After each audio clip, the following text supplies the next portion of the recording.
तो option buyer के लिए आज भी कुछ खास दिन नहीं रहा था। और जो लोगों ने कल वाली एनालिसिस वीडियो देखे होंगे तो उन्हें पता होगा कि हमने बताया था अच्छे तरीके से लेवल्स को फाइंड करके कि फिलहाल का जो सेंटिमेंट है मार्केट का वो ऑप्शन बायर के लिए ठीक नहीं है।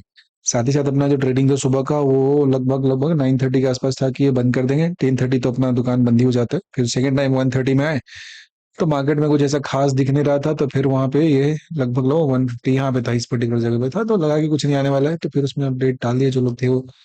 उनकी बात पता होगा कि फिर यहाँ पे कुछ मूव ऐसा था नहीं। तुम्हारे सेकंड हाफ में कोई ट्रेड नहीं हुआ, फर्स्ट हाफ में भी कुछ ट्रेड नहीं हुआ। ये कैंडल जो बना था ये बहुत लंबा सा खींचा, इसमें था कि नीचे होल्ड करके जाएगा, फिर यहाँ से ऊपर चला गया, ट्रैप करके ऐसे नीचे आ गया।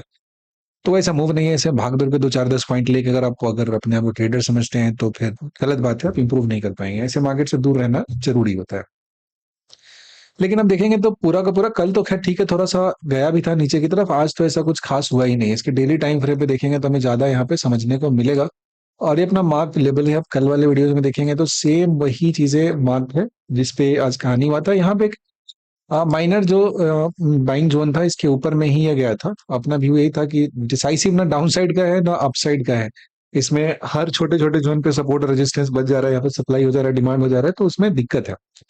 सबके पीछे कारण ये है ना कि ये आप देखोगे ना थर्सडे का पिछले एक्सपायरी का, तो इसमें काफी ज्यादा मूव हो गया है, बहुत ज्यादा ओवर स्ट्रेच हो गया। और बहुत ज्यादा ओवर स्ट्रेच जब हो जाता है तो ब्रीदर जरूरी होता है मार्केट के लिए। ऐसा नहीं कंटिन्यू करेगा और बढ़िया कंसोलिडेट कर रहा है। बस यहाँ पे दिक्कत यही हो रहा है ना कि ये जो हिस्सा आप देख रहे हो, फिर से आपको लेकर चलते हैं पीछे वाले हिस्से में, और यहाँ पे जाके चीजें थोड़ी क्लियर होंगी, ये बात समझेंगे। यहाँ पे देखिए, ये जो बाउंड्री है रेड वाला जिसके नीचे से मार्केट बार बार डांस कर रहा है, एक तो पहले इसकी ऊपर इन दोनों के बीच के गैप का जोन हो गया जिसमें मार्केट एक बार गया था बीच से यहाँ पे, और टंकर आ गया था नीचे की तरफ। एक काम कर देते हैं, इसको पूरे को ऐसे खींच देते हैं सो दैट आप थोड़ा सा बेहतर यहाँ पे समझ पाओगे। ये बहुत पुरानी बात है, ये आज का तो है नहीं। हाँ, एक जमाने से निफ्टी ऊपर से नीचे की तरफ डांस करता हुआ आ रहा है, यही जो है देखेंगे ये वाला पॉइंट हो गया, ठीक है। अब आप बेहतर रिलेट कर पाएंगे कि यही से प्राइस गया था और नीचे की तरफ कूद कर आ गया था। यहाँ पे क्या क्या बातें हैं, क्योंकि इंट्राडे जो डेली टाइम फ्रेम होता है ना, डेली टाइम फ्रेम पे जो गैप आता है ना, इसको कभी हल्के में नहीं लेना चाहिए, वो बहुत ज्यादा पावरफुल होता है। तो ये गैप का हिस्सा है, यहाँ पे नीचे वाला पार्ट होता है जहां से प्राइस यहाँ पे बाउंस लेकर आया। इसके बाद बहुत तगड़े किस्म का फिर 484 का जो जोन है, ये भी एक बहुत ही शानदार किस्म का जोन है। यहाँ से बहुत अल्टीमेट प्राइस ट्रिगर करके आया था, और जो अल्टीमेटली यहाँ पे जो बैठा हुआ है 25,231 है। तो देखिए, इस बात को आप एक्सेप्ट कीजिए या नहीं एक्सेप्ट कीजिए, ये आपके ऊपर में है। ये पूरे जोन में जो मूव होगा ना, इसमें जो दबदबा रहने वाला है वो सेलर्स का रहने वाला है, बायर्स के लिए नहीं है। ये पहली बार प्राइस इस जोन में इस टेरिटरी में आने की कोशिश किया है अपने हाई के बाद। यहाँ के बाद जब बात करेंगे तो पहली बार यहाँ पे आया है, और जब यहाँ पे आया तो इतनी आसानी से ऊपर जाता हुआ मुझे ये दिख नहीं रहा है। इसमें इस वाले हिस्से में देखेंगे 455 से लेकर और ये लगभग आपका 634, इसमें कितना शानदार सेलिंग है। और ये जो पॉइंट होता है, अगर आप डेली टाइम फ्रेम में देखेंगे तो कहीं ना कहीं प्राइस यही दो पॉइंट्स के बीच में, यहाँ पे देखिए जरा कौन सा पॉइंट हो जा रहा है, मार्क हो जा रहा है। ये सेलिंग वाला 636 हो जा रहा है, और नीचे कैसा है 489 हो जा रहा है। 636 अंदर की बात कर लेंगे, ये 636 37 हो गया यहीं पे, और 484 का ये मार्क हो जा रहा है। देखें ध्यान से, यहाँ पे एक कैसा हो जा रहा है, नीचे वाला पॉइंट कैसा 484 हो जा रहा है। और देखिए कितना ब्यूटीफुल तरीके से ये 484 पे जाता है, और ठीक इसी जगह से ये रिबाउंड के ऊपर में गया था और आज पूरे टाइम इसी जगह पे रह गया। दूसरा, अगर वोलेटिलिटी के एस्पेक्ट में हम बात करते हैं तो वोलेटिलिटी कहीं ना कहीं कंप्रेस हो रहा है मार्केट का। जैसे कल का इसका रेंज था वो इतना था, इसमें लगभग 666 से और 400 600 पॉइंट के आसपास में बात करेंगे। आज तो इसका अगर देखेंगे 594 ऊपर में दिया हुआ है, और नीचे मतलब आज ये तो बहुत बहुत कम छोटा सा रेंज हो जा रहा है, 594 हो जा रहा है, यहीं पे ऐसा रह जा रहा है। कुछ खास यहाँ पे ऐसा मूव हमारा है नहीं कि हम बोलेंगे कि हाँ यहाँ पे 200 पॉइंट का, अगर इसमें स्टार्टिंग से अगर बात किया जाए तो कितना हो जाएगा 668 हो जा रहा है, और ये 483, 200 पॉइंट जो थोड़ा सा कम है, आज उससे भी कम है, 100 पॉइंट का हो रहा है। तो अब क्या हो रहा है कि 2 दिन तो कंप्रेस हो गया है। ये एक बात तो समझो आप, हमारा पहले नेचर को समझने की कोशिश कीजिए कि हमारा जो इंडियन मार्केट होता है इसमें जो अपसाइड का मूव आता है ना, वो बहुत खतरनाक तरीके का आता है। और मोस्ट ऑफ द टाइम जो मूव आता है ना, शॉर्ट कवरिंग का मूव आता है। शॉर्ट कवरिंग मूव और बाइंग मूव में बहुत फर्क होता है। शॉर्ट कवरिंग में जो सेलर्स होते हैं ना, ट्रैप होते हैं, आगे की तरफ चलते हुए जाते हैं। एक और आप पिछले लगभग हम 4-5 महीनों से, 5 नहीं 6-7 महीनों से बात कर ले, तो एक चीज होता है, आप अगर सिंसियरली चीजों को ऑब्जर्व करते हैं तो ये बात देखते होंगे। पहले का जो कहानी था उसमें था कि जैसे मान लो किसी पर्टिकुलर स्ट्राइक पे किसी ने कुछ बेच दिया। जैसे आप इस चीज को बेहतर समझने के लिए ऑप्शन चेन में चलते हैं। जैसे निफ्टी का स्ट्राइक हुआ तो यहाँ पे लोग बेच दिए, पोजीशन को कैरी किया यहाँ से, फिर लेकर चले गए। मान लो कि 24,700 का कॉल बेच रहा है, खूब जम के बेच रहा है, तो रेजिस्टेंस का काम करेगा, गिरने लगेगा तो 450 का। अब ऐसा नहीं होता है।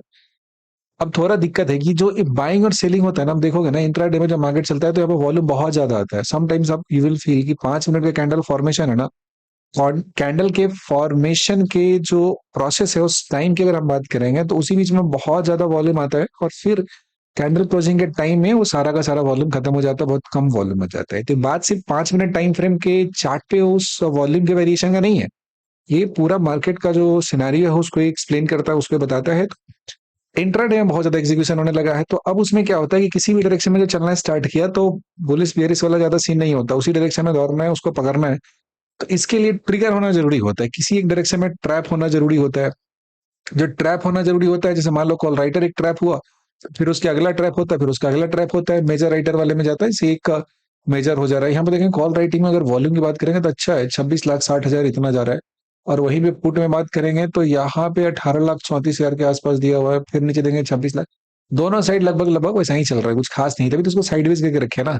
अब ये दोनों साइड से इतना इसको दबा दिया है ना, एकदम पास में लाके कंप्रेस करते करते करते करते इतना नजदीक में ला दिए है कि अगर यहाँ से किसी भी डायरेक्शन में रॉकेट छूटता है अगर, तो बहुत तगड़ा मुंह देने की कोशिश यहाँ पे आने वाले वक्त में हो सकती है। जैसे हम इस चार्ट पे ज्यादा समझने की कोशिश करेंगे तो आज आज भी क्या हुआ मार्केट को ओवरऑल स्ट्रक्चर पे, अगर 5 मिनट टाइम फ्रेम में बात करेंगे तो इसका हाई था, उसका दोबारा हाई था, और तीसरा हाई इसके नीचे चला गया। उसके बाद पूरे टाइम इसके ऊपर ये नहीं जा पाया, यानी कि ओवरऑल मार्केट का स्ट्रक्चर है वो बेरिश है। लेकिन अभी अभी के शॉर्ट टर्म के लिए अगर बात करेंगे, और मुझे लगता है कि धीरे धीरे धीरे धीरे चलते चलते ये इस वाले जोन को एक बार टच करेगा। और क्योंकि अभी क्या है कि आप नॉर्मल देखोगे ना मार्केट में अक्सर ऐसा ही होता है, लोग इसी तरह से फंसते हैं। अभी क्या, अभी लोग यहाँ पे पुलिस पुलिस चिल्ला रहे होंगे, तो ये जाएगा नहीं है। जब यहाँ से टूट के, ज्यादा नहीं टूटेगा, बहुत ज्यादा नहीं, यहाँ से आ जाए और मतलब उस दिन थोड़ा सा इंट्राडे लेवल में ये नीचे की तरफ खींच के इस पॉइंट पे पहुंच जाए। अभी एक बार ये घटना होना है, अभी ये कब होगा हू नोस, किसी को नहीं पता है, कभी भी हो सकता है। 2 दिन इसका हो गया तो कल हो जाए तो ठीक है, या फिर 3 दिन होने के बाद तो फिर किसी भी टाइम हो सकता है। तो 2 ही दिन अभी ये आपको बोर किया है, तीसरा दिन बहुत जरूरी होता है। तो धीरे धीरे धीरे धीरे चलते चलते यहाँ पे आ जाएगा, सब बहुत निगेटिव हो जाएंगे, एंड उसके बाद जब ये प्राइस इस वाले हिस्से में एक बार आएगा, मतलब पूरा कंफर्मेशन दे देगा नीचे जाने के लिए, ठीक उसी समय हो सकता है कि प्राइस यहाँ से आए और फिर ऐसा मोमेंटम देगी। बहुत बड़ी बात नहीं है, देखो 231 ये दिया हुआ, 738 ये दिया हुआ, तब 500 से थोड़ा ज्यादा है, कोई निफ्टी के लिए दूरी की बात नहीं है। जिस दिन इसका मूड चढ़ेगा सीधा खींच देगा नीचे से ऊपर की तरफ, और बिना रुके हुए, बिना मतलब कोई भी चेक पोस्ट पे टाइम बिताए हुए सीधा आपको यहाँ से उड़ता हुआ ऊपर मिल जाएगा थोड़ा नीचे जाके। तो अभी क्या हो रहा है कि मार्केट है वो दरअसल में थका रहा है। मार्केट थोड़ा सा जो बायर्स के तौर पे जो इन चीजों को नहीं समझेगा, जो टाइम का जो क्रोनोलॉजी होता है, जो इसका ऑर्डर होता है, टाइम में जो एंट्री एग्जिट होता है उसको नहीं समझेगा, तो रॉन्ग ट्रेड्स में रॉन्ग पोजीशन में वो फंसा रहेगा पूरे दिन का। तो एक आपको समझना पड़ेगा कि बायर के लिए हर टाइम में मार्केट कंडीशन नहीं होता है। और जैसे ही वेदर खराब होता है, अब सबसे पहला काम करना है कि अपना दुकान बंद करके साइड हो जाना है। जब मौसम अच्छा हो तब जाना है मार्केट में। सेलर्स के लिए मार्केट जो होता है 70% 80% टाइम्स उसी के फेवर में होता है। बायर्स के लिए 20% होता है। पूरे दिन का अगर मूव का अगर बात करोगे तो मैक्सिमम टाइम ऐसा तो होता नहीं पूरा टाइम प्रीमियम चल रहा है, ऊपर की तरफ चल रहा है, ऊपर चल रहा है, ऐसा होता ही नहीं है। वो टूट रहा होता है, घट रहा होता है वैल्यू। लेकिन उस पूरे स्टोरी में जो सेलर्स होते हैं उसको तो पैसा मिलता है, क्योंकि सेलर्स एक साइड तो बेचते नहीं, वो दोनों साइड आपको कॉल और पुट दोनों बेच के बैठा रहता है।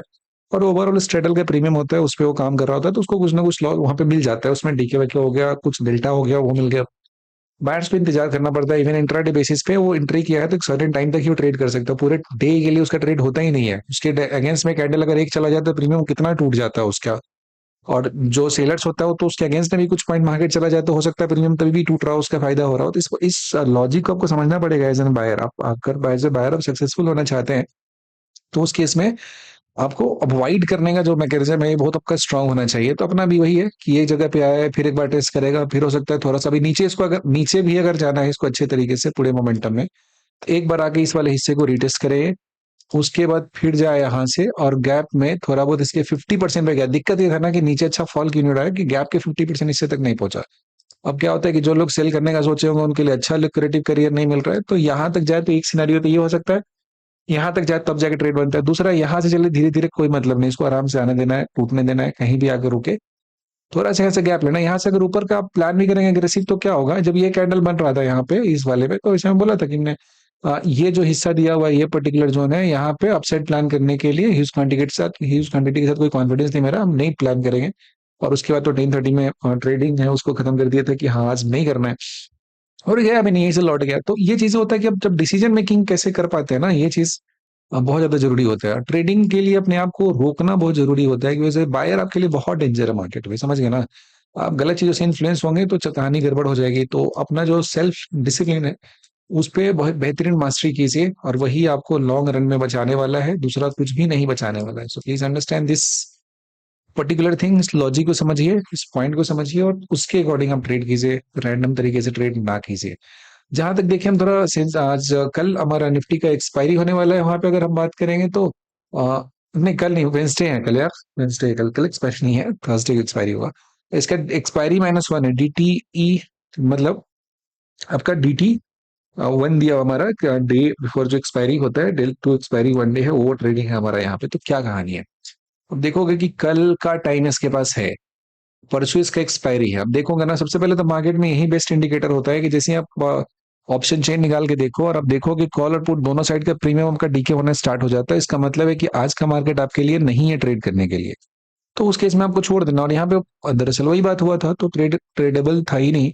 दूसरा है कि बहुत ज्यादा कोई प्रीमियम नहीं है, एक दिन के हिसाब से देखेंगे, कल का भी तो बचा ही नहीं इसको एडजस्ट करने के लिए। यहाँ पे देखेंगे लगभग लगभग जो इसका एटीएम का बात करेंगे, 92 का ये चल रहा है, 85 का चल रहा है, कितने रुपए का डिफरेंस दिया इस जोड़ी का?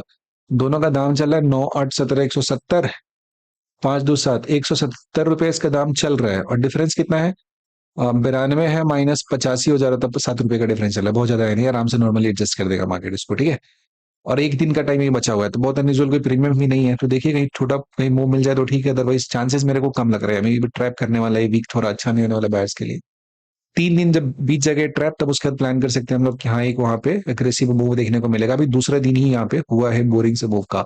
और बोरिंग से मूव से हमारा मतलब होता है कि एक अच्छा सा ट्रेंडिंग मूव किसी जो 20-25 मिनट का, 30 मिनट ड्यूरेशन का आपको नहीं मिलता, तो उसको बोरिंग ही बोला जाएगा। और यहाँ पे नहीं मिल रहा है और प्रीमियम भी कुछ खास नहीं है, तो थोड़ा कॉशियस रहेगा इस वीक में, जब तक कि जो डायरेक्शनल क्लियरिटी नहीं आती है। बाकी हमारा काम है गाइड करना, आपका काम है इस बात को सुनना या फिर इग्नोर करना। बाकी अगर आप यहाँ तक देख रहे हैं तो आपका बहुत बहुत धन्यवाद। उम्मीद करते हैं पिछले 2 दिनों का एनालिसिस आपको हेल्प किया होगा। अगर किया है तो मानो तो कमेंट में नीचे लिख दीजिएगा, बिकॉज पिछले 2 दिन से हम बताते आ रहे हैं कि अभी कंडीसिव इन्वायरमेंट नहीं है बायर्स के लिए, थोड़ा बच के रहना है। Thank you.